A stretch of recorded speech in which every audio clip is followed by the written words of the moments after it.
ওয়াসজুদু লিল্লাহিল্লাযী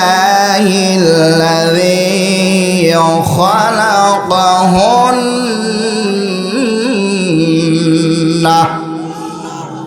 আল্লাহ রাব্বুল আলামিন বলেন, সূর্যকে সিজদা করো না, চন্দ্রকেও সিজদা করো না, আল্লাহকে একমাত্র তোমরা সিজদা করো, যিনি পৃথিবীর আসমানের মধ্যে জমিনের মধ্যে সব কিছু যিনি সৃষ্টি করেছেন। আওয়াজ দিয়ে বলেন তিনি কে?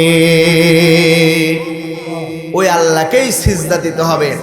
দুনিয়ার কোনো পীরকে সিজদা দেওয়া যাবে না, কোনো মাজারে সিজদা দেওয়া যাবে না, কোনো বুজুর্গকে সিজদা দেওয়া যাবে না। জোরে বলেন ঠিক কি ঠিক না?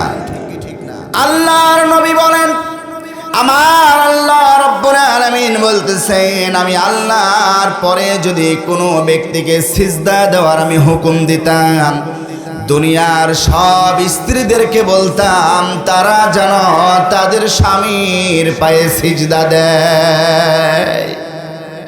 আল্লাহ বলতেছেন রসুলের মাধ্যমে, ইয়া রাসূলুল্লাহ জানায়া দেন গোটা পৃথিবীর সব মানুষদেরকে, আমি আল্লাহর পরে যদি কোনো ব্যক্তিকে সিজদা দেওয়ার হুকুম আমি আল্লাহ দিতাম, পৃথিবীর সব স্ত্রীদেরকে বলতাম তোমরা তোমাদের স্বামীর পায়ে সিজদা দাও। জোরে বলেন সুবহানাল্লাহ। প্রিয় মুসলমান ভাইরা, 2 নাম্বার কর্মের মাধ্যমে শিরক করে মানুষ। 2 নাম্বার হলো আল্লাহর নাম্বার দিয়া যদি কোনো পীরের নামে মান্যত করে, যদি কোনো পীরের নামে শপথ করে, যদি কোনো মাজারের নামে শপথ করে, আল্লাহ বাদ দিয়ে যদি দুনিয়ার কোনো মানুষের সন্তুষ্টির জন্য কুরবানি করে, আমার আল্লাহ রব্বুল আলামিন বলতেছেন, আমি আল্লাহকে বাদ দিয়া দুনিয়ার কোনো মানুষের সন্তুষ্টির জন্য যদি কোনো ব্যক্তি ইবাদত করে, আমার আল্লাহ রব্বুল আলামিন বলেন এই কর্মটা করার কারণে ওই ব্যক্তির ঈমান নষ্ট হয়ে যায়। আল্লাহ পাক রব্বুল আলামিন বলেন, ওয়াইদা কুরিয়াল কুরআনু ফাসতামিউ লাহু ওয়া আনসিতু লাআল্লাকুম তুরহামুন। আল্লাহ রাব্বুল আলামিন বলেন, যারা নাকি কোরআনের কথা বলে আর যারা কোরআনুল কারীম শোনে, আমার আল্লাহ রাব্বুল আলামিন বলেন যেই জায়গায় কোরআনের কথা বলা হয় ওই জায়গায় তোমরা চুপচাপ বসে যাও, আর কোরআনের কথাগুলো আমলের নিয়তে মনোযোগ সহকারে শোনো। আমলের নিয়তে মনোযোগ সহকারে শুনে যদি নিজের জীবনটা পরিবর্তন করতে পারি, আমার আপনার জীবনটা পরিবর্তন করে আল্লাহর ওলির খাতায় আমার আল্লাহ রব্বুল আলামিন নাম দিতে পারে কি পারে না? আল্লাহ রব্বুল আলামিন বলেন, আলা ইন্না আউলিয়া আল্লাহি লা খাউফুন আলাইহিম ওয়া লা হুম ইয়াহজানুন।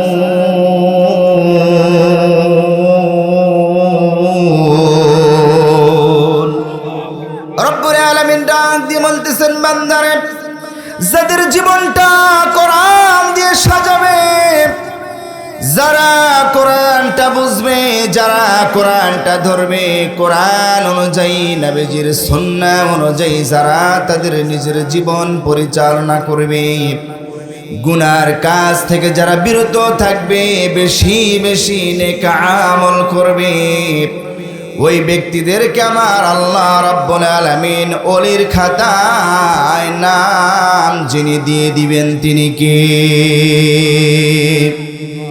শুধু তাই নয়, রব্বুল আলামিন বলেন, লা খাউফুন আলাইহিম ওয়া লা হুম ইয়াহজানুন।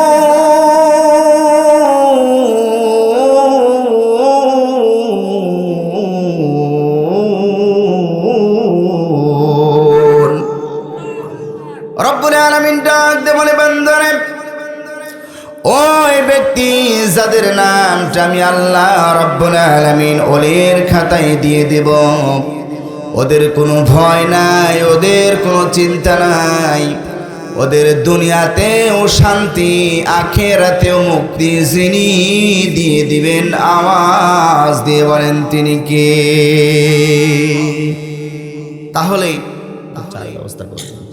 খুব তাড়াতাড়ি তাহলে আমরা আমাদের জীবনটা পরিবর্তন করে সারা জীবন গুনার কাজ করেছি, অন্যায় কাজ করেছি, এখন এই মুহূর্ত থেকে নিয়ত করে তওবা করে জীবনটা পরিবর্তন করে আল্লাহর কোরআন রাসূলের সুন্নাহ অনুযায়ী চালাবো ইনশাআল্লাহ। ওমা তৌফিকি ইল্লা বিল্লাহ। জোরে বলেন আমিন।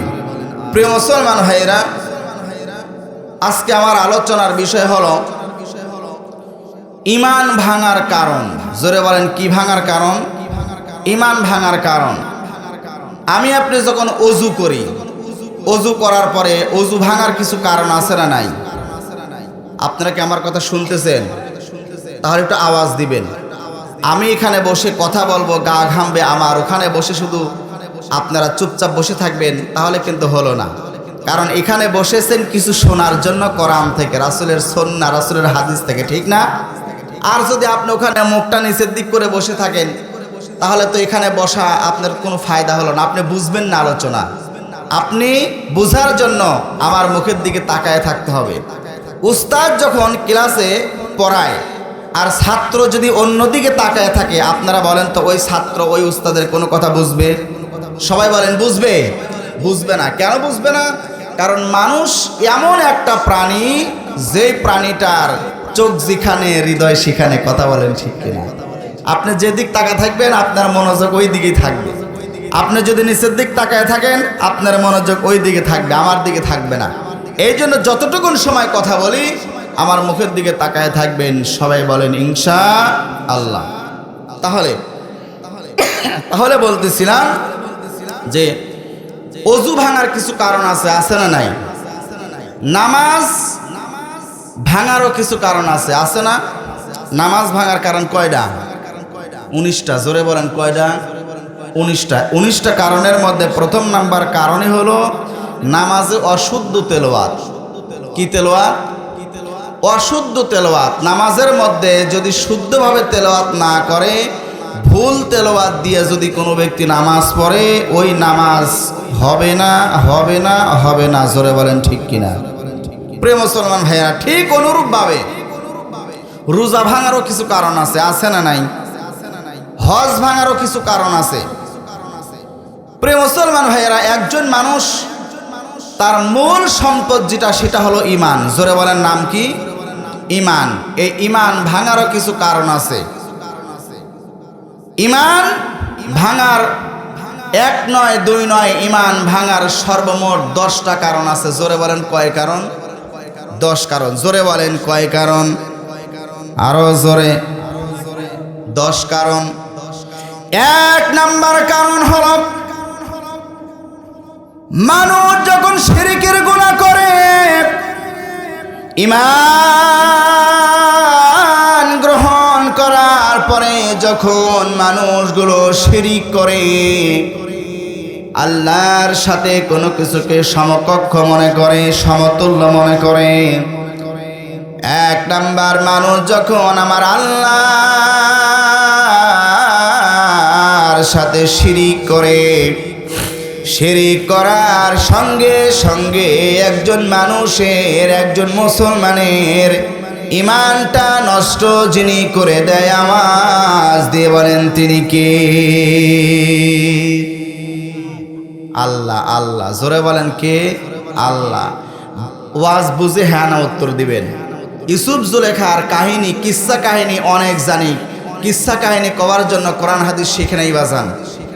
কোরআন হাদিস শিখেছি মানুষকে কোরআন হাদিস থেকে কথা বলার জন্য। ওয়াজ বুঝে উত্তর দিবেন। মানুষ, কোন মুসলমান যখন শিরকের গুনাহ করে, ওই মানুষটা তখন আর মুসলমান থাকে না যতক্ষণ পর্যন্ত তওবা করে পুনরায় কালেমা পড়ে ঈমান গ্রহণ না করে। জোরে বলেন ঠিক কিনা?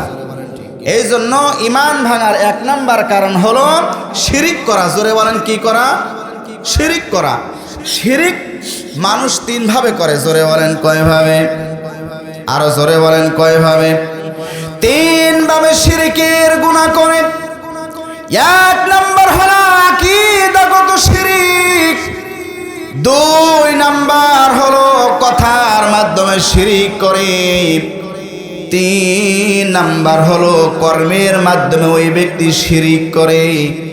মুসলমান বুঝে থাকলে বলেন তো শিরিক মানুষ কয়ভাবে করে? 3 ভাবে। জোরে বলেন কয়ভাবে? 3 ভাবে শিরিক করে। 1 নাম্বার হলো আকীদাগত শিরিক, বিশ্বাসগত শিরিক, আর 2 নাম্বার হলো কথার মাধ্যমে শিরিক, আর 3 নাম্বার হলো কর্মগত শিরিক।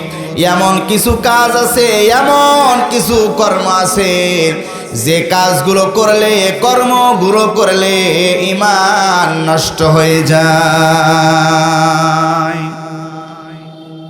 এখন আসেন একটা একটা করে পয়েন্টের আলোচনা করি। প্রিয় মুসলমান ভাইরা, আল্লাহ রাব্বুল আলামিন বলেন 1 নাম্বার হলো যারা আকীদাগত শিরিক করে। আকীদাগত শিরিকের 1 নাম্বার কারণ হলো পৃথিবীতে সকল ক্ষমতার উৎস হলো জনগণ। এটা হলো তার বিশ্বাস। এই বিশ্বাস যদি কোনো মানুষ তার হৃদয়ের মধ্যে লালন করে, ওই মানুষের আর ঈমান থাকে না। কারণ পৃথিবীতে জনগণ কোনোদিন ক্ষমতার উৎস হতে পারে না। ক্ষমতার উৎস একমাত্র যিনি, আওয়াজ দিয়ে বলেন তিনি কে?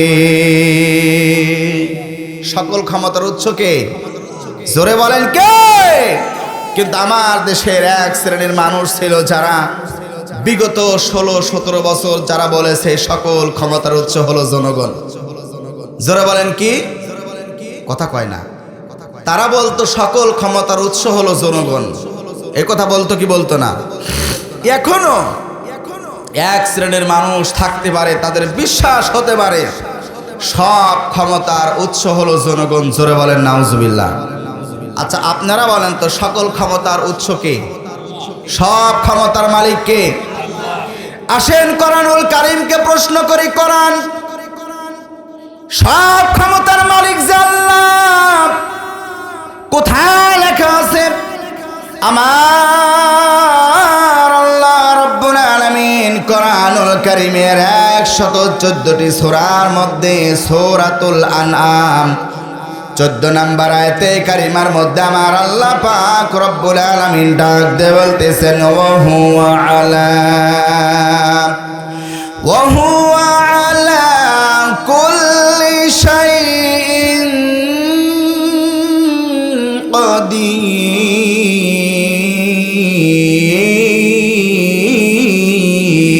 কাদির। আল্লাহ রাব্বুল আলামিন বলেন তিনি সব কিছুর উপরে ক্ষমতাশীল। মানুষ সব ক্ষমতার উৎস হতে পারে না, চন্দ্র সব ক্ষমতার উৎস হতে পারে না, আসমানে মিঠি মিঠি করে জ্বলা তারকাগুলো সব ক্ষমতার মালিক হতে পারে না, সূর্যটা সব ক্ষমতার মালিক হতে পারে না, দেশের কোনো প্রেসিডেন্ট, মহারাষ্ট্রের কোনো মহানায়ক কোনোদিন ক্ষমতার উৎস হতে পারে না। গোটা পৃথিবীর সব মানুষকে ক্ষমতার উৎস মনে করা যাবে না। ক্ষমতার উৎস, ক্ষমতার সব ক্ষমতার মালিক হলো একজন মুসলমান। আওয়াজ দিয়ে বলেন তিনি কে? ওই আল্লাহ এখনো আছে না নাই? ওই আল্লাহর শক্তি আগের মতোই আছে না কমে গেছে? মাশাআল্লাহ। আপনারা শুনতেছেন তো না? ইনশাআল্লাহ। 1 নাম্বার তাহলে বললাম আকীদাগত শিরক হলো এই কথা মনে করা সব ক্ষমতার মালিক হলো জনগণ। এইটা যারা মনে করবে এটা হলো আকীদাগত শিরক, বিশ্বাসগত শিরক। ওই ব্যক্তিদের ঈমান আর থাকবে না, ওই ব্যক্তিদের ঈমান নষ্ট হয়ে যাবে। 2 নাম্বার হলো আল্লাহ যা পারে মানুষও তাই পারে, এটা হলো একটা। 2 নাম্বার হলো আল্লাহ যেটা পারে দুনিয়ার মানুষও ওইটা পারে। তার মানে হলো আল্লাহ আর মানুষকে সমান করে দেওয়া।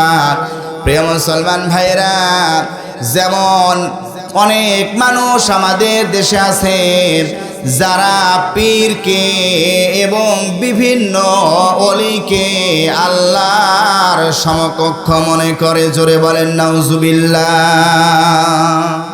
আছে না নাই?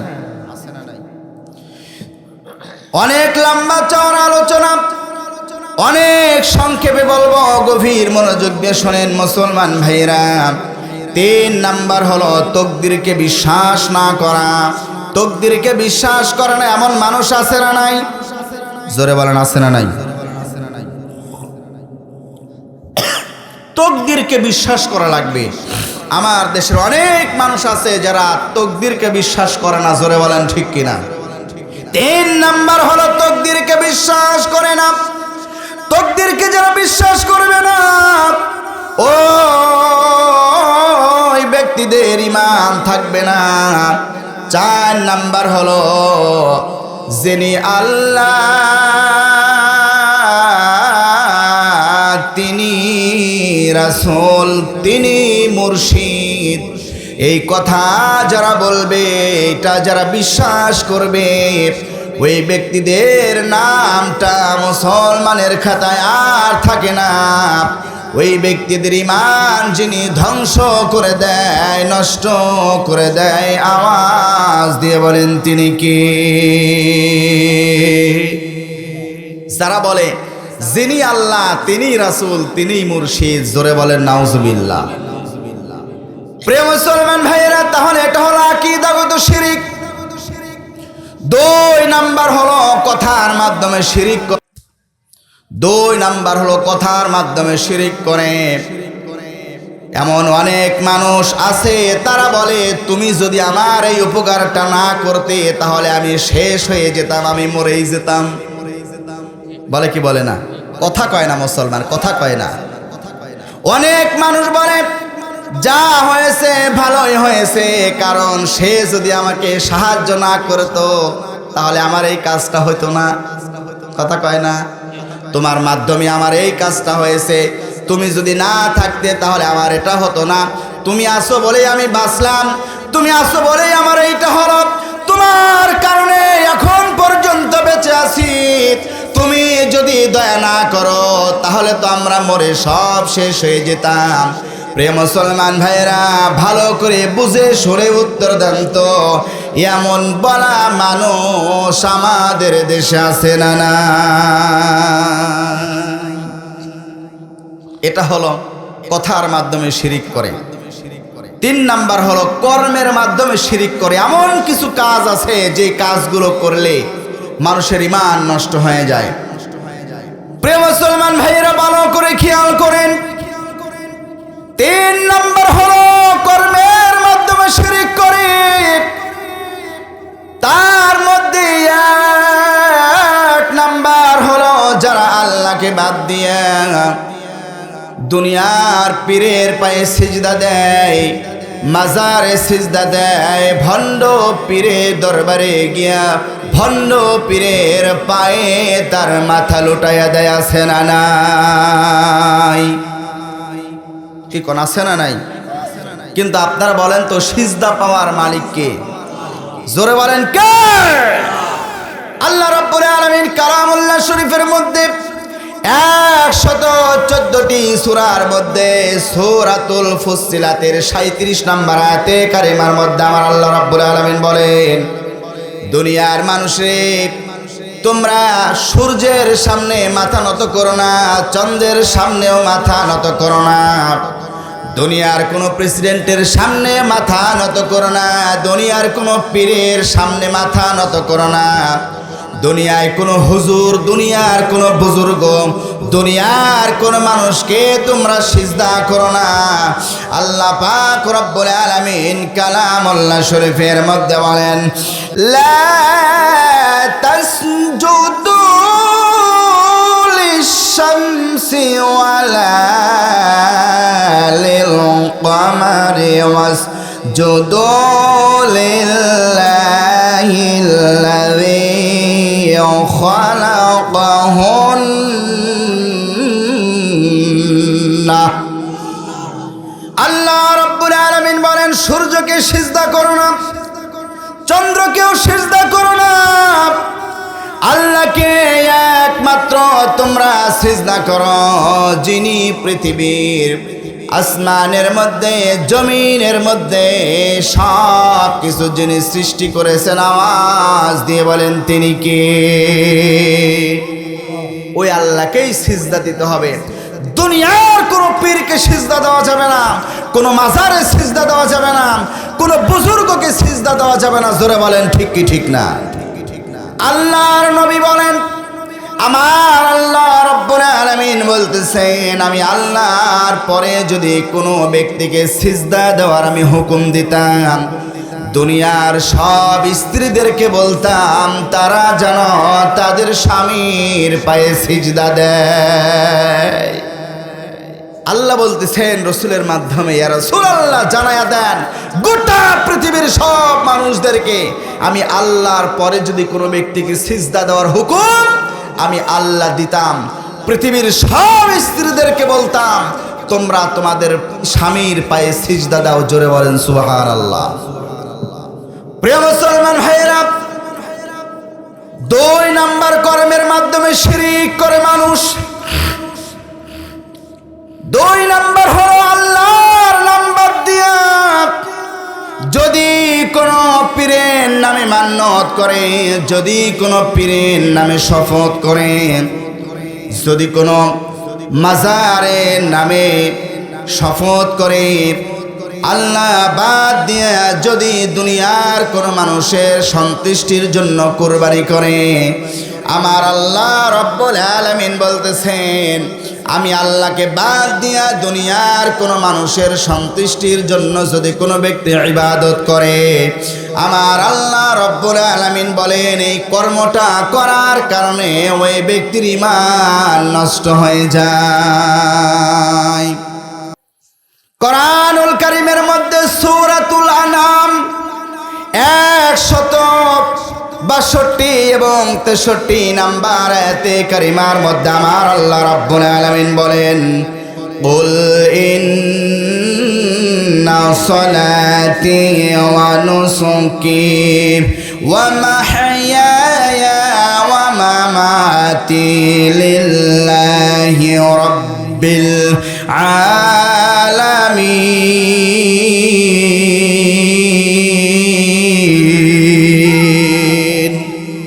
রব্বুল আলামিন ডাক দেওয়া কোরআনুল কারীমের মধ্যে, নিশ্চয় আপনি বলেন আমার নামাজ, আমার কুরবানি, আমার জীবন, আমার মরণ, এক কথায় আমার বেঁচে থাকা, আমার মরে যাওয়া, এক কথায় রান্নাঘর থেকে নিয়ে শুরু করে পার্লামেন্ট পর্যন্ত আমার যত কর্ম আছে, আমার যত কাজ আছে, আমার যত ইবাদত বন্দেগী আছে, একমাত্র কার জন্য হওয়া লাগবে।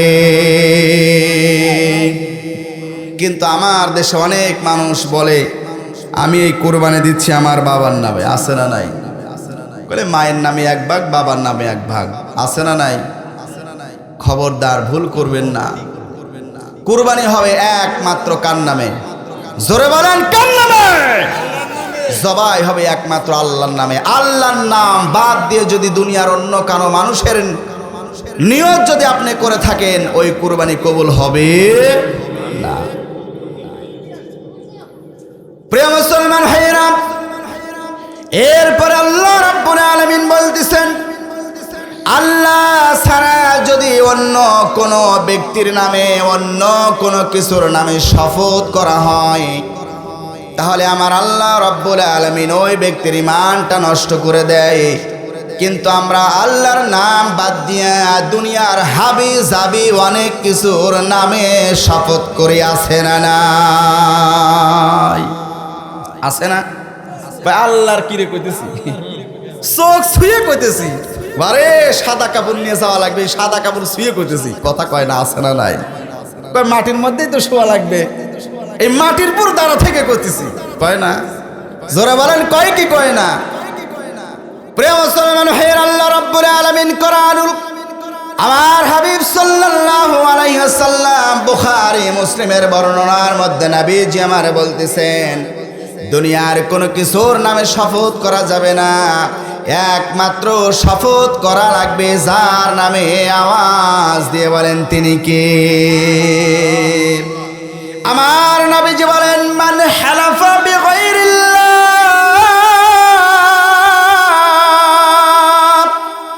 ফাকাদ কাফারা ওয়া আশরাকা।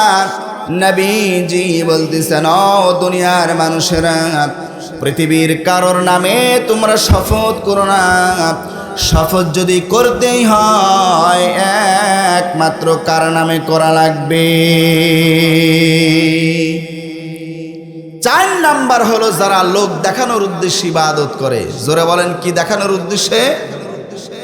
লোক দেখানোর উদ্দেশ্যে যারা ইবাদত করবে, মানুষকে দেখানোর জন্য যারা নামাজ পড়বে, মানুষকে দেখানোর জন্য যারা কুরবানি করবে, হজ যারা করবে মানুষকে দেখানোর জন্য, আলেম যারা হবে মানুষকে দেখানোর জন্য, প্রিয় মুসলমান ভাইরা ভালো করে খেয়াল করেন, এক কথায় কোনো ইবাদত যদি মানুষকে দেখানোর জন্য যদি হয়, মানুষের সন্তুষ্টির জন্য যদি হয়, আল্লাহকে বাদ দিয়ে দুনিয়ার কোন মানুষের সন্তুষ্টির জন্য যদি কোনো ইবাদত হয়, ওই ইবাদতটা আমার আল্লাহ কবুল করে না, বরং ওই ব্যক্তির ঈমান যিনি ধ্বংস করে দেয় তিনি কে? আল্লাহ রাব্বুল আলামিন কোরআনুল কারীম সূরাতুন নিসা 142 নম্বর আয়াতে কারিমার মধ্যে আমার আল্লাহ তাআলা সুন্দর করে জানায় দেয়, ইন্নাল মুনাফিকিনা ইউখাদিউনা আল্লাহা ওয়া হুয়া খাদিউহুম। আল্লাহ রাব্বুল আলামিন বলেন, নিশ্চয় মুনাফিক যারা আছে দুনিয়ায়, মুনাফিক কাকে বলে বলবো নাকি? বলবো। মুনাফিকদের চরিত্র হলো 3টা, আর একটা বর্ণনায় আসছে 4টা।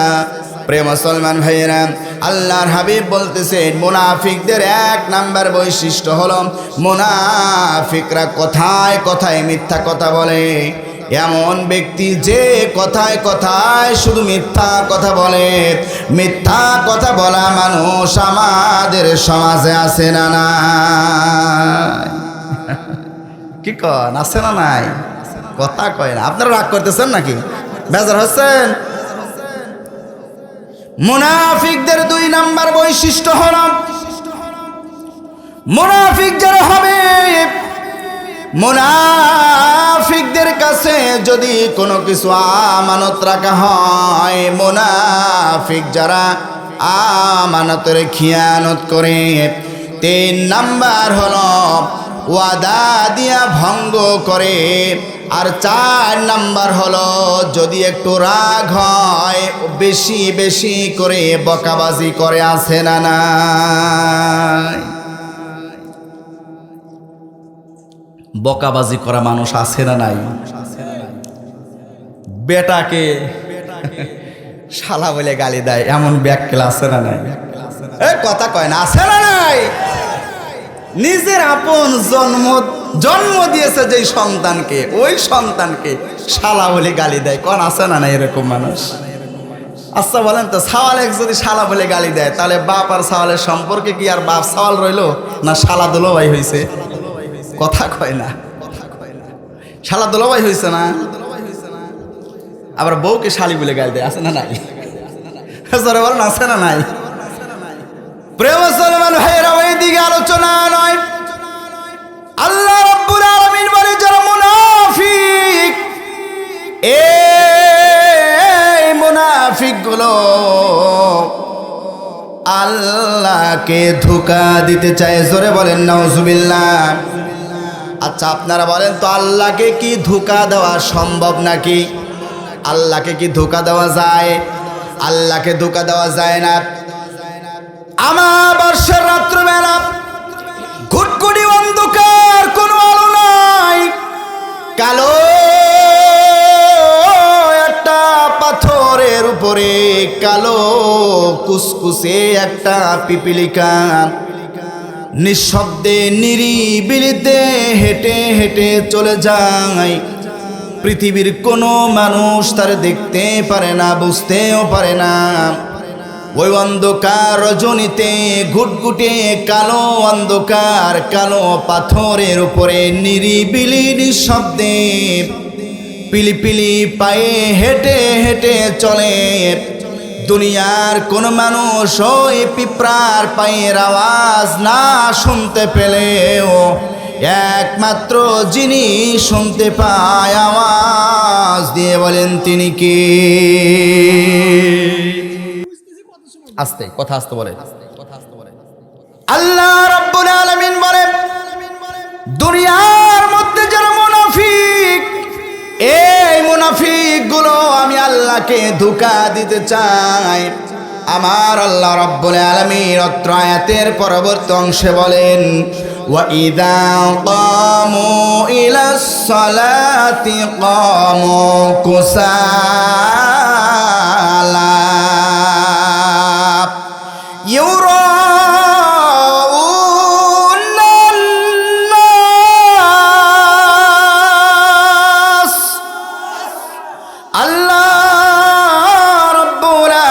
বলেন দুনিয়ার মুনাফিকরা আমি আল্লাহকে ধোঁকা দিতে চাই, কিন্তু ওরা আমি আল্লাহকে ধোঁকা দিতে পারে না, বরং সে আল্লাহ নিজে ওই মুনাফিকদের ধোঁকায় ফেলে দেয়। সুবহানাল্লাহ কবেন না? 2 নাম্বার হলো যারা মুনাফিক হবে, মুনাফিকরা নামাজের মধ্যে যখন দাঁড়ায় দেখে যেন মনে হয় ওদের উপরে জিন আসর করেছে। অমনোযোগ সহকারে নামাজে দাঁড়ায় যায়, অলসতার সাথে নামাজে দাঁড়ায় নামাজ আদায় করে। ওই ব্যক্তিটা মানুষকে দেখানোর জন্য নামাজ আদায় করে। যেই ব্যক্তি মানুষকে দেখানোর জন্য নামাজ আদায় করবে, ওই ব্যক্তিদের সম্পর্কে আমার আল্লাহ তাআলা 30 নম্বর পারা সূরা মাউনের মধ্যে বলেন, ফাওয়াইলুল লিল মুসাল্লিন।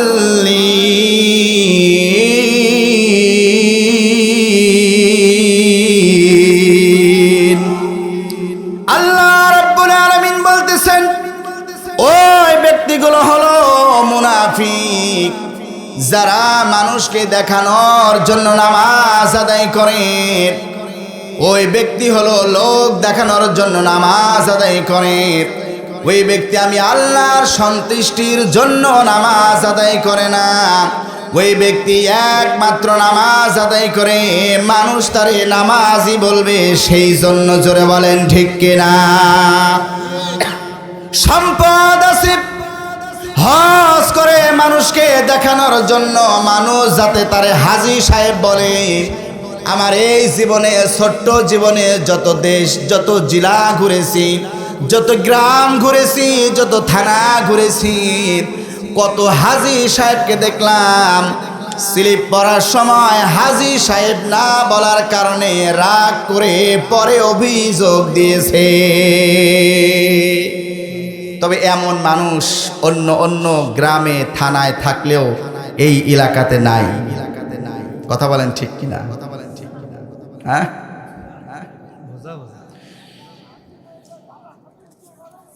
সারা জীবন নামাজ কালাম নাই, বুড়া বয়স 80 বছর বয়সে যায় নামাজ ধরছে।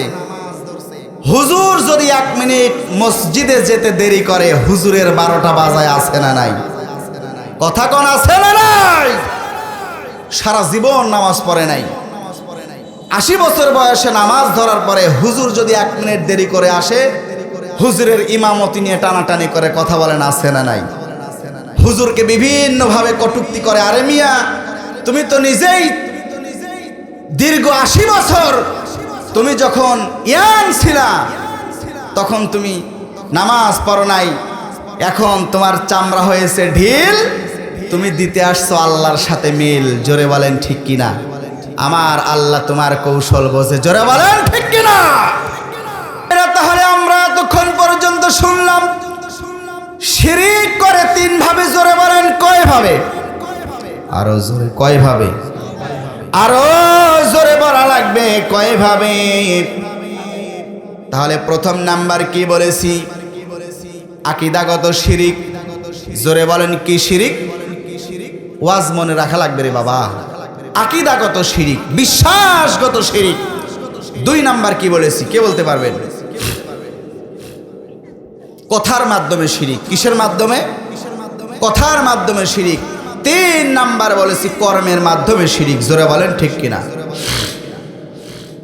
এখন আসেন শিরিক যারা করে আমার আল্লাহ রাব্বুল আলামিন তাদের সম্পর্কে কালামুল্লাহ শরীফের 114টি সূরার মধ্যে 31 নম্বর সূরা সূরাতুল লুকমানের মধ্যে 13 নম্বর আয়াতে কারিমার মধ্যে আমার আল্লাহ রাব্বুল আলামিন তাদের সম্পর্কে সুন্দর করে জানায়া দেয়। ওয়া ইয ক্বালা লুকমানু লিআবিহি ওয়া হুয়া ইয়াইযুহু ইয়া বুনাইয়া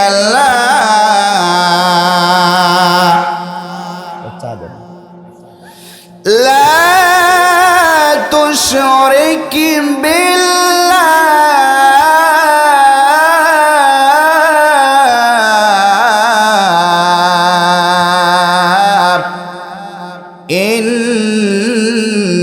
ইন্নাশ-শিরকা লাযুলমুন আযীম।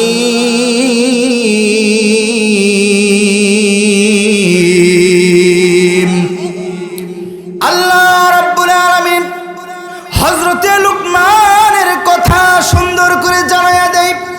দুনিয়ায় যারা আল্লাহর সঙ্গে শিরিক করে ওই ব্যক্তিদের সম্পর্কে হযরতে লুকমানের একটা উদাহরণ, লুকমানের একটা কথা আমার আল্লাহ তাআলা জানায় দেয়। আমার আল্লাহ পাক রব্বুল আলামিন বলতেছেন, স্মরণ করো ওই সময়ের কথা যখন লুকমান তার সন্তানকে ডাক দিয়ে বলেছিল, ইয়া বুনাইয়া লা তুশরিক বিল্লাহ। হযরতে লুকমান তার কলিজার টুকরা সন্তানকে ডাকলেন। ডাক দেওয়ার পরে তার সন্তানকে হযরত লুকমান ডেকে ডেকে বলতেছেন, ও আমার কলিজার টুকরা সন্তান, লা তুশরিক বিল্লাহ, খবরদার তুমি কোনো দিন, কোনো সময়, কোনো অবস্থাতেও আল্লাহর সাথে শিরিক করো না।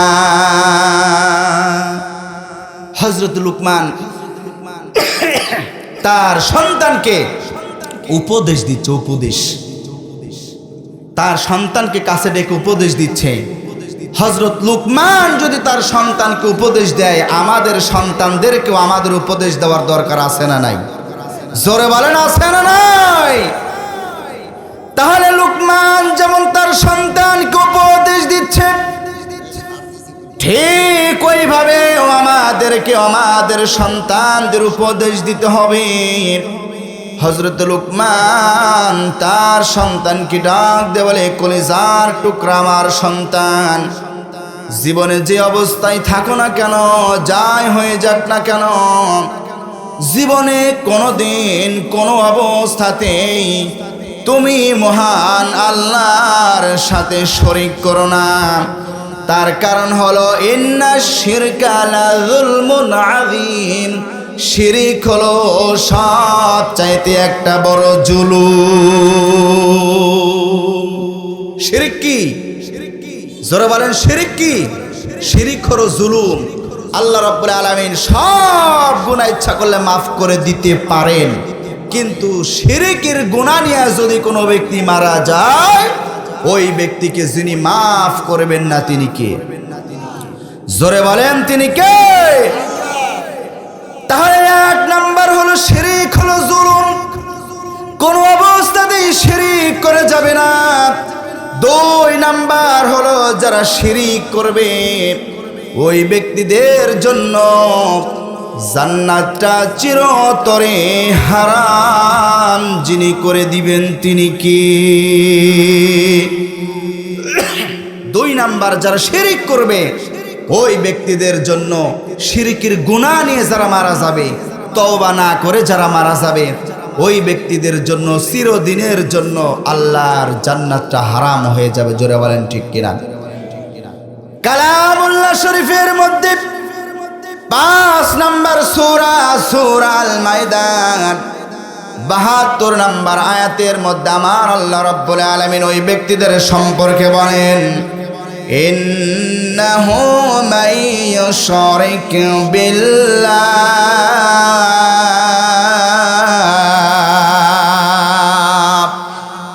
ফাকাদ হারামাল্লাহু আলাইহিল জান্নাহ ওয়া মাআওয়াহুন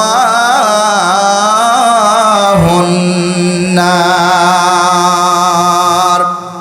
আল্লাহ রাব্বুল আলামিন বলেন, দুনিয়ায় যারা শিরকের গুনাহ করবে, শিরকের গুনাহ করার পরে তওবা না করে যারা মারা যাবে, তওবা ছাড়া যারা মারা যাবে, শিরকের গুনাহ নিয়ে যারা কবরের মধ্যে যাবে, আল্লাহ রাব্বুল আলামিন বলেন ওই ব্যক্তির জন্য আমি আল্লাহ তাআলা চিরদিনের জন্য জান্নাতটা হারাম করে দিয়ে ওই ব্যক্তির আবাসস্থল থাকার জায়গা জাহান্নাম যিনি বানায়া দিবেন তিনি কি? আল্লাহ আছে না নাই? জোরে বলেন আছে না নাই? 3 নাম্বার পয়েন্ট হলো, আপনারা কি রাগ করতেছেন? চালাবো আর কিছু সময়? এ বাবা চালাবো আর কিছু সময় বলবো? মাশাআল্লাহ। 3 নাম্বার যারা শিরক করবে, শিরক করা ব্যক্তিদের জীবনে যত আমল আছে, যত নামাজ আছে, যত রোজা আছে, হজ যাকাত যাই থাকুক না কেন, যত ত্যাগ থাকুক না কেন, শিরক করার কারণে তার বিগত দিনের সব আমলগুলো জ্বালায়া পুরায়া ছাই যিনি করে দেয় তিনি কে? আল্লাহ রাব্বুল আলামিন 114টি সূরার মধ্যে 39 নাম্বার সূরা, সূরা আজ-জুমারের 65 নাম্বার আয়াতে কারিমার মধ্যে আমার আল্লাহ রাব্বুল আলামিন বলেন, লা ইন আশরাকতা লা ইয়াহবাতান্না আমালুকা ওয়া লা তাকুনান্না মিনাল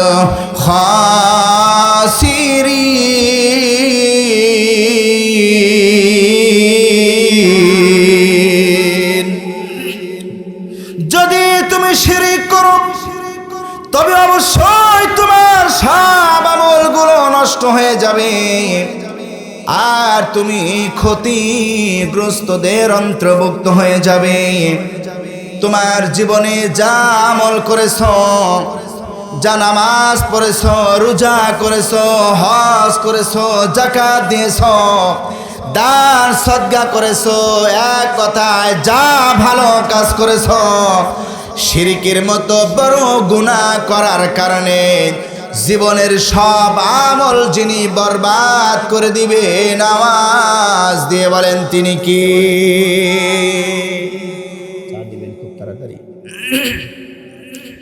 4 নাম্বার হারাম, শিরক সব চাইতে বড় গুনাহ। সব চাইতে বড় কি গুনাহ? জোরে বলেন কি? শিরক হলো সব চাইতে বড় গুনাহ। নবীজি সাল্লাল্লাহু আলাইহি ওয়াসাল্লাম বুখারী মুসলিমের বর্ণনায় এসেছেন, নবীজি আমার বলতেছেন আকবারু যুনুবিল কুবরা আশরিকু বিল্লাহ।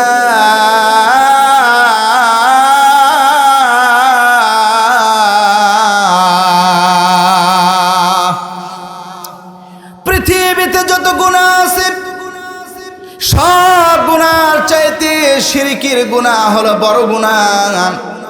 আল্লাহর সাথে শরীক করার গুনাহ হলো সব চাইতে বড় গুনাহ। এই জন্য দুনিয়ায় যা কিছু হোক না কেন ভুল করেও কোনোভাবে কোনো অবস্থাতেই শিরকের মতো বড় গুনাহ কোনো সময় করা যাবে না। জোরে বলেন ঠিক কিনা?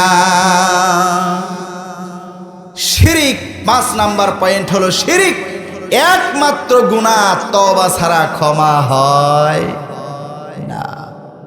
এই জন্য শিরিক যদি কোনো ব্যক্তি কোনো অবস্থাতে হঠাৎ করে করেও ফেলে সঙ্গে সঙ্গে তওবা করতে হবে। জোরে বলেন ঠিক কিনা?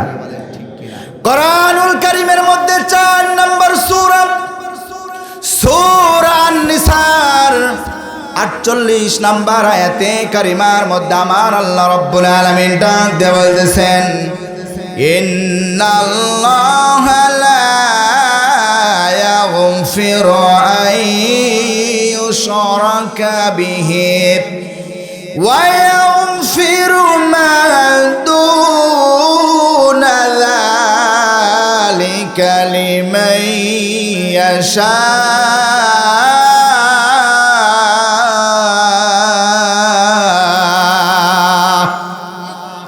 জোরে বলেন আল্লাহু আকবার।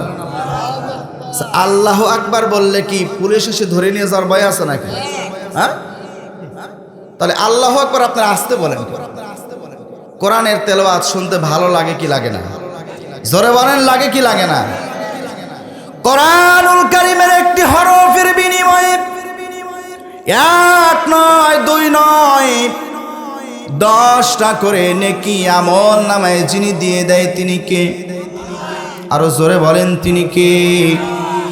আল্লাহ রাব্বুল আলামিন বলেন নবীজির মাধ্যমে কোন ব্যক্তি যদি কোরআনুল কারীমের একটি হরফ উচ্চারণ করে, হরফ উচ্চারণ করতে দেরি হবে, ওই ব্যক্তির আমল নামায় 10টা নেকি লিখে দিতে যিনি দেরি করবেন না তিনি কে? আল্লাহ রাব্বুল আলামিন বলেন শিরিক শুধু একমাত্র গুনাহ, যেই গুনাহটা তওবা না করলে ক্ষমা হয় না। আল্লাহ রাব্বুল আলামিন বলেন ইন্নাল্লাহা লা ইয়াগফিরু আন ইউশরাকা বিহি ওয়া ইয়াগফিরু মা দুনা যালিকা লিমান ইয়াশা।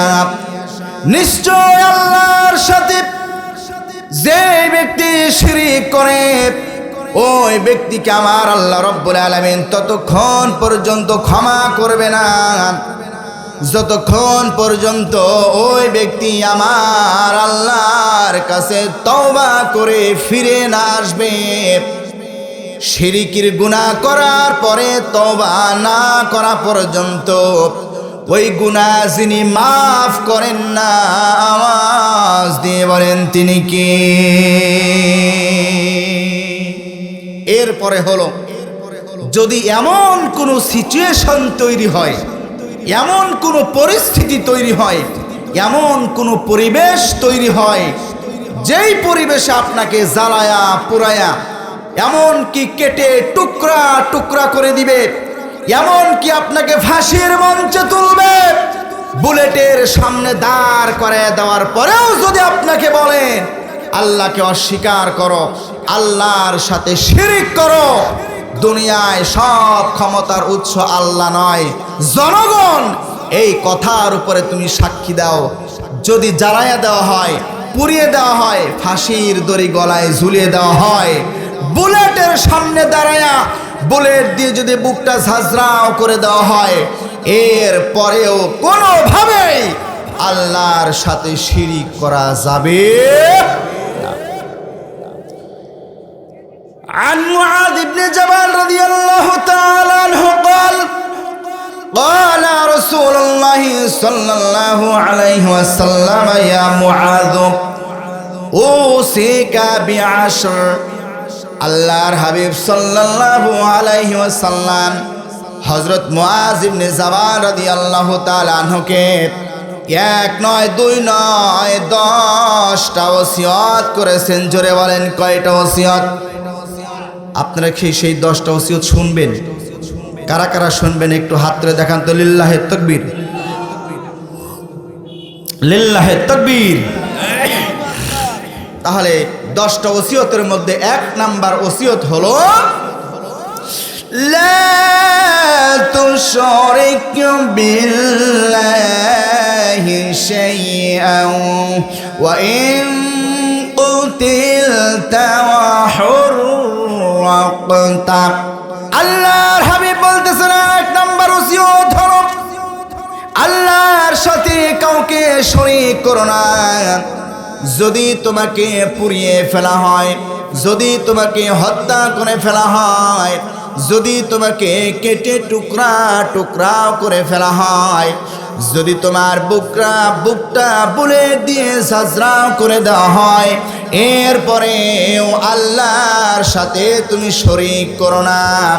মুসলমান ভাইরা, বুঝে থাকলে আওয়াজ দিয়ে বলেন তো, শিরিক করলে জীবনের সব গুনাহ জ্বালায়া পুরায়া ধ্বংস যিনি করে দিবেন তিনি কে? নবীজি বলতেছেন, মুআজ, তোমাকে যদি পুড়িয়ে ফেলা হয়, টুকরা টুকরা যদি করে ফেলা হয়, কোনো অবস্থাতেই তুমি আল্লাহর সাথে শরীক করো না। জোরে বলেন সুবহানাল্লাহ। 2 নাম্বার ওসিয়ত হলো ওয়ালা তাউক্কান্না ওয়ালিদাইকা ওয়া ইন আমারাকা আন তাখরুজা মিন আহলিকা ওয়া মালিক। পিতা মাতার অবাধ্য হয় না। পিতা মাতা যদি তোমাকে পরিবার থেকে বের করেও দেয়, সব সম্পদ থেকে যদি তোমাকে বের করেও দেয়, এরপরেও পিতা মাতাকে কোনো অবস্থাতেই পিতা মাতার অবাধ্য হওয়া যাওয়া। 2 নাম্বার ওসিয়ত হলো পিতা মাতার সঙ্গে বেয়াদবি করো না, পিতা মাতার অবাধ্য তোমরা হয় না। কিন্তু মুসলমান ভাইয়েরা, আল্লাহর নবী এখানে মারাত্মক একটা শব্দ ব্যবহার করেছে, যদি পিতামাতা তোমাকে পরিবার থেকে বের করে দেয়, সম্পদ থেকে যদি বের করে দেয়, এরপরেও পিতামাতার অবাধ্য হওয়া যাবে না। প্রিয় মুসলমান ভাইরা, ভালো করে খেয়াল করেন, যে অবস্থায় থাকেন না কেন পিতামাতার অবাধ্য হওয়া যাবে না। 3 নাম্বার হলো ইচ্ছাকৃতভাবে ফরজ সালাত ত্যাগ করা যাবে না। নবীজি বলেন, আউয়ালু মা ইউহাসাবু বিহিল আবদু ইয়াউমাল কিয়ামাতিস সালাত। 3 নাম্বার হলো নবীজি আমার হাদিস শরীফের মধ্যে বলতেছেন, একজন মানুষ যখন মারা যাবে কিয়ামতের দিন সর্বপ্রথম ওই ব্যক্তির নামাজের হিসাব যিনি নিবেন তিনি কি? এই জন্য ইচ্ছাকৃতভাবে ফরজ সালাত ত্যাগ করা যাবে না। প্রিয় মুসলমান ভাইয়েরা, দেখতে দেখতে ঘড়ির কাঁটা 9টা বেজে গেছে। আমি কি আর কিছু সময় বলবো? জোরে বলেন, বলবো? তাহলে আমার আজকের আলোচনার বিষয় হলো ঈমান ভাঙার কারণ। আপনারা চুপ করেন। ঈমান ভাঙার কারণ, জোরে বলেন কি? ঈমান ভাঙার কারণ 1 নাম্বার কারণটা কি? শিরিক করা। জোরে বলেন কি করা? আমরা এখনো 9টা পয়েন্ট বাকি আছে। জোরে বলেন ঠিক কিনা? আল্লাহ রসুল কয়টা ওসিয়ত করেছে? 10টা। 10টার মধ্যে কয়টা বলেছি? 3টা। জোরে বলেন কয়টা? 3টা। জোরে বলেন কয়টা? 3টা বলেছি। তাহলে ওই 9 আর এই হলো 7, এই 9 আর 7 16টা পয়েন্ট কি আপনারা শুনবেন না চলে যাবেন? কারা কারা চলে যাবেন হাত তোলেন তো। মাশাআল্লাহ, আপনারা শুনবেন না তা হাত তুলছেন কেন? আমি তো বলছি যারা শুনবেন না তারা হাত তোলেন। শোনার মন মানসিকতা আছে তো আপনাদের? জোরে বলে আল্লাহু আকবার। প্রিয় মুসলমান ভাইরা, ভালো করে খেয়াল করেন, নবীজির দরবারে একজন সাহাবী চলে আসলেন। সাহাবী আসার পরে আমার আপনার নবীকে ডাক দিয়ে বলেন, ইয়া রাসূলুল্লাহ, ইয়া হাবিবাল্লাহ, গত কয়েকদিন যাবত আমি অনাহারে আছি, আল্লাহর রাস্তায় আমাকে কিছু সাহায্য করেন। আচ্ছা, আল্লাহর রাস্তায় যদি কোনো ব্যক্তি সাহায্য চায় তাহলে সাহায্য করার দরকার আছে না নাই? জোরে বলেন, আছে না নাই? নবীজি আমার ডাক দিয়ে বললেন, ও আমার প্রাণের সাহাবী, এই মুহূর্তে আমার পেটের মধ্যে কয়েকটা পাথর বাঁধা আছে। এই মুহূর্তে আমি রসুলের এমন কোনো অবস্থা নাই, এমন কোনো কিছু নাই তোমাকে আমি দিয়ে সাহায্য করতে পারি। নবীজি হযরত আলীকে ডাক দিয়ে বললেন, আলী, দেরি করে যাবে না, কাগজ কলম হাতের মধ্যে না। ওই সময় তো কাগজ কলম ছিল না।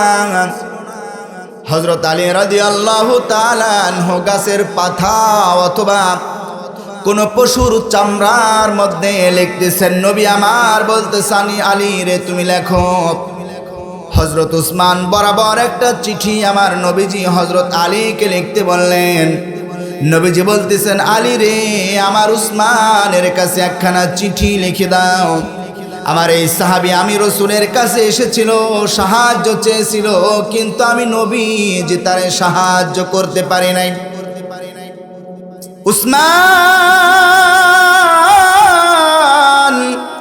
তোমার কাছে আমি রসুল আমার এই প্রাণের সাহাবীকে পাঠাইয়া দিলাম।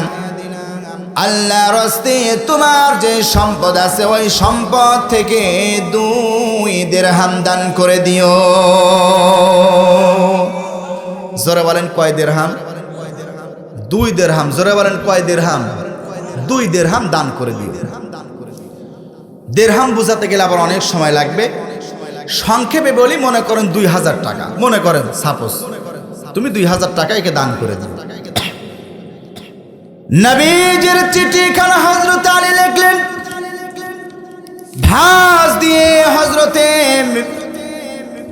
আলীর হাতের লেখা। নবীজির পক্ষ থেকে চিঠিখানা নিয়ে চলে গেলেন হযরত উসমানের দরজায়। বাড়ির গেটে যাওয়ার পরে আল্লাহর বান্দা লক্ষ্য করে দেখতেছে আল্লাহর নবীর সাহাবী, আল্লাহর নবীর সাহাবী বাড়ির মধ্যে তুলা শুকাতে দিয়েছে। তুলাগুলো শুকানোর জন্য রোদি দিয়েছে, জাল দিয়ে ঢেকে রেখেছে। ওই তুলাগুলো বাতাসের মাধ্যমে উড়ে উড়ে চলে যাচ্ছে। হযরত উসমান গনি ওই তুলাগুলোকে আবার ধরলেন, আবার জায়গায় রেখে দিলেন। আল্লাহর বান্দা মনে মনে চিন্তা করতেছে, যেই ব্যক্তি সামান্য তুলা উড়ে যায় আর ওই তুলা ধরে ধরে আবার জালের মধ্যে রেখে দেয়, এমন কৃপণ মানুষ আমাকে কোনোদিনও 2 দিরহাম দান করতে পারে না।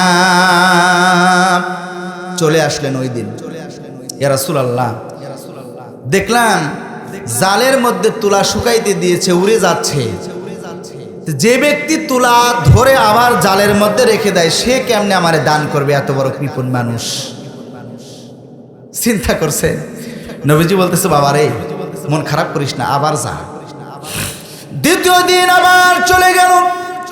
যাওয়ার পরে আল্লাহর বান্দা দেখতেছে হযরত উসমান গনি রাদিয়াল্লাহু তাআলা আনহু গুড় শুকাইতে দিয়েছে। গুড়, আপনারা তো গুড় বলেন নাকি? মিঠাই, গুড়। গুড় রোদে শুকাতে দিয়েছে। তো গুড় শুকাতে দেওয়ার কারণে দেখবেন গুড় যেখানে মাছি সেখানে আছে না নাই? গুড় যেখানে পিঁপড়া সেখানে আছে না নাই? তো এই পিঁপড়া গুড়গুলো মুখে নিয়ে চলে যাচ্ছে। হযরত উসমান গনি ওই গুড়গুলো পিঁপড়ার মুখ থেকে নিয়ে আবার ওই জায়গায় রেখে দিতেছে। নবীজির ওই সাহাবী বার মনে মনে চিন্তা করলেন, যেই ব্যক্তি পিঁপড়ার মুখ থেকে গুড় নিয়ে আবার জায়গায় রেখে দেয়, এই ব্যক্তি কোনোভাবে আমার 2 দিরহাম দান করতে পারে না। গোব্যাক আবার চলে আসলো নবীজির দরবারে। আসার পরে বলল, ইয়া রাসূলুল্লাহ, ইয়া হাবিবাল্লাহ, আজকে যখন আমি তার বাড়ির মধ্যে ঢুকবো, এমন সময় আমি দেখলাম গুড় পিঁপড়া নিয়ে যাচ্ছে। পিঁপড়ার মুখ থেকে গুড়গুলো নিয়ে আবার জায়গায় রেখে দিতেছে। যে ব্যক্তি বাতাস থেকে তুলা নিয়ে আবার জায়গায় রাখে, পিঁপড়ার মুখ থেকে গুড় নিয়ে আবার জায়গায় রেখে দেয়, এই ব্যক্তি কোনোভাবে আমারে 2 দিরহাম দিতে পারে না। নবীজি বললেন, আর দেরি করা যাবে না, তাড়াতাড়ি যাও। চলে গেল। যাওয়ার পরে দেখতেছে নবীজির ওই সাহাবী সন্ধ্যাবেলায় সূর্যটা ডুবেছে, বাড়ির যিনি কর্মচারী, ওই কর্মচারী বাতির সলতে একটু উঁচু করে দিয়েছে। এখন তো বিদ্যুৎ ব্যবস্থা, আগে তো হারিকেন ছিল, জোরে বলেন ঠিক কিনা? আমরা মাদ্রাসায় যখন পড়েছি, হাফিজিয়া মাদ্রাসায় যখন পড়েছি, তখন ওই হারিকেন, একটা হারিকেন মাঝখানে দিয়ে চারদিকে 8 জন 10 জন করে বসে বসে পড়েছি। আবার অনেক সময় মোমবাতি লাগাইয়া পড়েছি, আবার বাতি লাগাইয়া পড়েছি বাড়িতে। এই বাতির সলতে একটু উঁচা করে দিয়েছে। আল্লাহর নবীর ওই সাহাবী দেখলেন হযরত উসমান গনি তার কর্মচারীর সঙ্গে রাগারাগি করতেছে।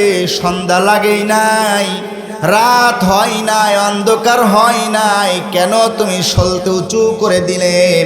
প্রিয় মুসলমান ভাইয়েরা, এই ব্যক্তিবার এই দৃশ্য দেখার পরে কি আর দাঁড়ায় থাকবে না? চলে আসবে। এ কোন কৃপণ রে, বাতির সলতে উঁচু হয়ে গেছে, বাড়ির কর্মচারীর সঙ্গে খারাপ আচরণ করতেছে।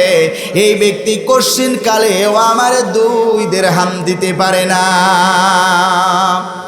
প্রিয় মুসলমান, ভালো করে খেয়াল করেন, নবীজি আমার বললেন, আমার সাহাবী, রাত হয়ে গেছে, এখন আর যাওয়ার দরকার নাই। আগামীকাল সকালবেলায় আমার উসমানের দরজায় হাজির হবেন। আমার উসমানকে ডাক দিয়ে বলবেন, নবীজি আমার বলেছেন এই চিঠিখানা আমার উসমানকে দিও। প্রিয় মুসলমান ভাইরা, লম্বা চওড়া আলোচনা ভালো করে খেয়াল করেন। হযরত উসমান গনি রাদিয়াল্লাহু তাআলা আনহুর দরজায় পরের দিন সকাল সকাল আল্লাহর বান্দা হাজির হয়ে গেছে।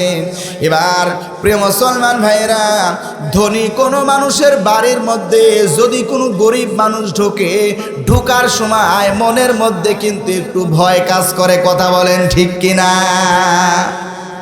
কিভাবে ঢুকি, কি না কি ভুল হয়ে যায়, আবার মনে হয় যদি ধমক দিয়ে তারা দেয়। কথা কোন আছে না নাই?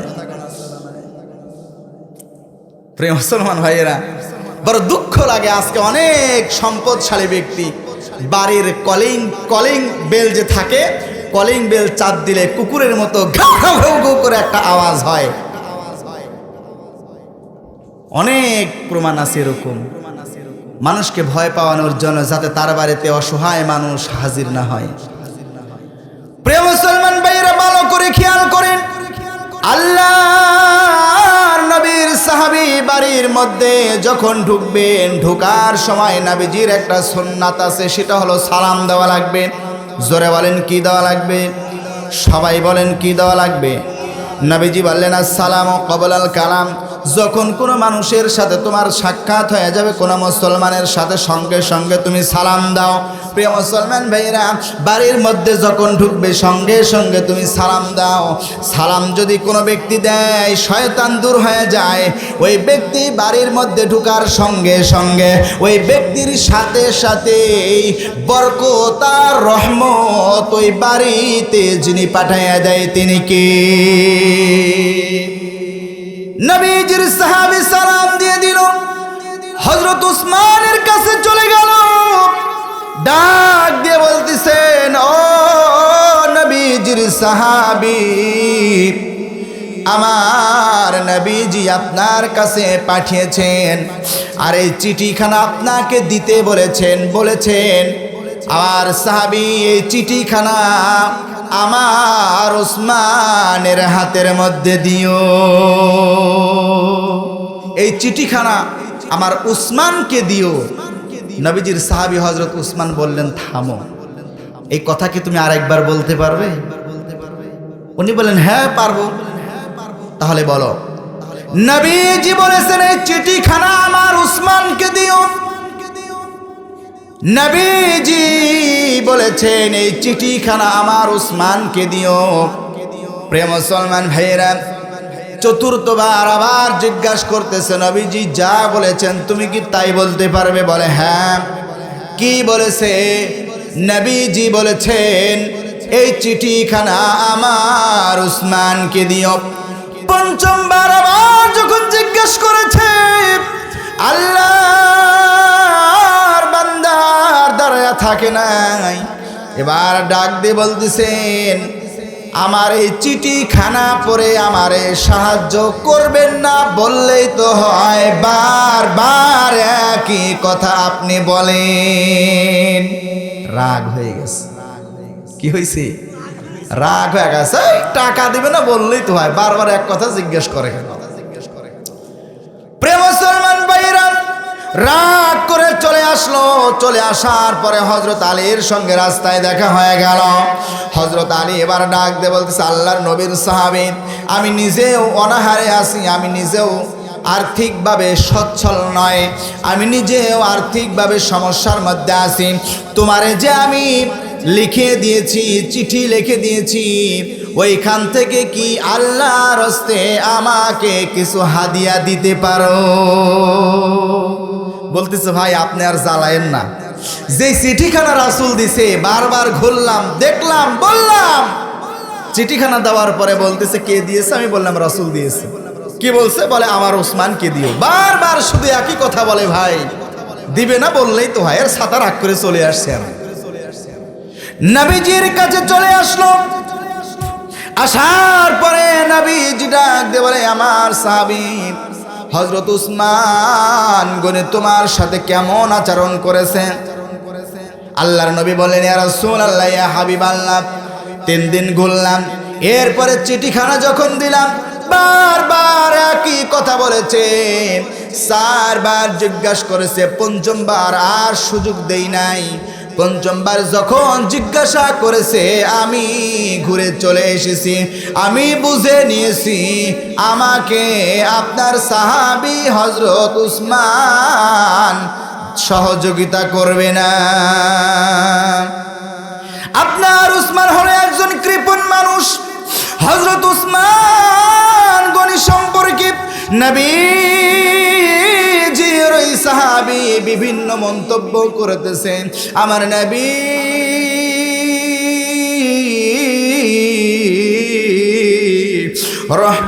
রহমতের নবীর চোখ দিয়া দর দর করে পানি পড়তেছে। ও আমার সাহাবী, আমার উসমান সম্পর্কে এমন কথা তুমি এইভাবে বলতে পারো না। প্রিয় মুসলমান ভাইয়েরা, কথোপকথন আলাপ আলোচনা যখন চলতেছিল, এমন সময় হযরত আলী রাদিয়াল্লাহু তাআলা আনহু লক্ষ্য করে দেখতেছেন, রাস্তার দূর প্রান্তে কে যেন ছোট্ট একটা গাঠুরি, ছোট্ট একটা টুপলা মাথার মধ্যে নিয়া খুব দ্রুত বেগে নবীজির দরবারের দিকে আসতেছে। কিছুক্ষণ লক্ষ্য করে থাকার পরে হযরত আলী রাদিয়াল্লাহু তাআলা আনহু আমার আপনার রহমতের নবীকে ডাক দিয়ে বলে, ইয়া রাসূলুল্লাহ, ইয়া হাবিবাল্লাহ, যে উসমানকে নিয়ে আমরা এতক্ষণ পর্যন্ত কথা বলতেছি, আমার মনে হয় হযরত উসমানকে ওই দূর রাস্তায় দেখা যায়। দেখতে দেখতে হযরত উসমান নবীজি দরবারে চলে আসলো।